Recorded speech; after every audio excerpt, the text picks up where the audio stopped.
নমস্কার, কেমন আছেন? আপনারা কোনদিন বাড়িতে এইভাবে রসমালাই বানিয়েছেন? একবার বানালে দোকানেরটা ভুলে যাবেন। প্রথমে কিনা আমি 1 লিটার দুধ নিয়েছি। এটা প্রথমে জাল দিয়ে নিয়ে আমি দুধটাকে ছানা কেটে নেব। দুধটা হালকা ঠান্ডা হয়ে গেলে এর ভিতরে ভিনিগার 1 চামচ আর 1 চামচ আমি জল মিশিয়ে ছানাটা আমি কেটে নেব। ছানাটা কাটা হয়ে গেছে, এবার আমি একটা কাপড়ের সাহায্যে ছেঁকে নেব, নিয়ে ঠান্ডা জল দিয়ে ভালো করে ধুয়ে নেব।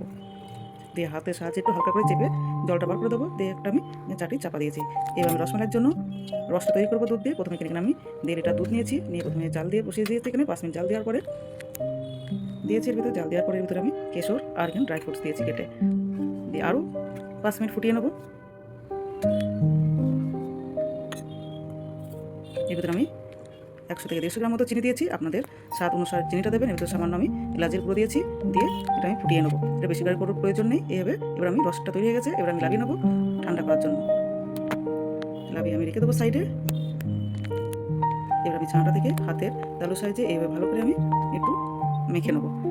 একদম 3 থেকে 4 বার এইভাবে ভালো করে মেখে নেবো। আমি পুরো প্রসেসটা দেখাচ্ছি আপনারা এইভাবে তৈরি করলে খুব দারুণভাবে তৈরি হবে। এখানে 1 চামচ আমি ময়দা দিয়েছি। আপনারা ময়দার জায়গায় অ্যারারুট পাউডার দিতে পারেন। দিয়ে একটু মিক্স করে নেবো হালকা হাতে। মিক্স করা হয়ে গেছে। এবার ছোটো ছোটো এলাচি করে একটু আমি চ্যাপটা করে নেবো। সবগুলো এইভাবে আমি বানিয়ে নেবো। আপনারা অবশ্যই একবার এই পদ্ধতিতে তৈরি করে দেখবেন, দারুণ টেস্টি তৈরি হয়। আপনারা একবার বানালে দোকানেরটা ভুলে যাবেন। এখানে আমি 1 বাটি চিনি নিয়েছি, আর এখানে 6 বাটি আমি জল নেবো। ওই বাটির হিসাবে জলটা নিয়ে জলটা ফুটে গেলে চিনিটা মেল্ট হয়ে গেলে এর ভিতরে আমি একে সব ছেড়ে দেবো। সব গোল করে ছেড়ে আপনারা চাইলে ছোটো ছোটো গোল করে বানাতে পারেন। আমি এখানে একটু চ্যাপটা করে বানিয়েছি, দেখতে ভালো লাগে ওর জন্য। এবার আমি ঢাকা দিয়ে দেবো 15 থেকে 20 মিনিটের জন্য।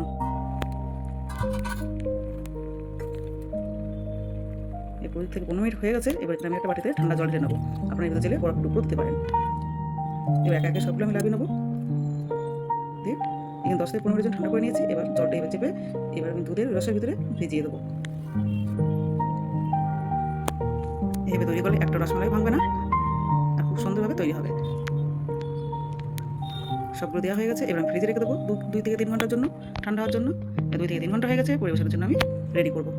আমার রেসিপিটা যদি আপনাদের ভালো লাগে, লাইক শেয়ার কমেন্ট করবেন। দেখেন কত সুন্দর তৈরি হয়েছে।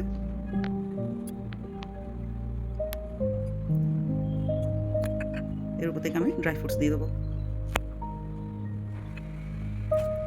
আমার রেসিপিটা দেখার জন্য আপনাদের অসংখ্য ধন্যবাদ।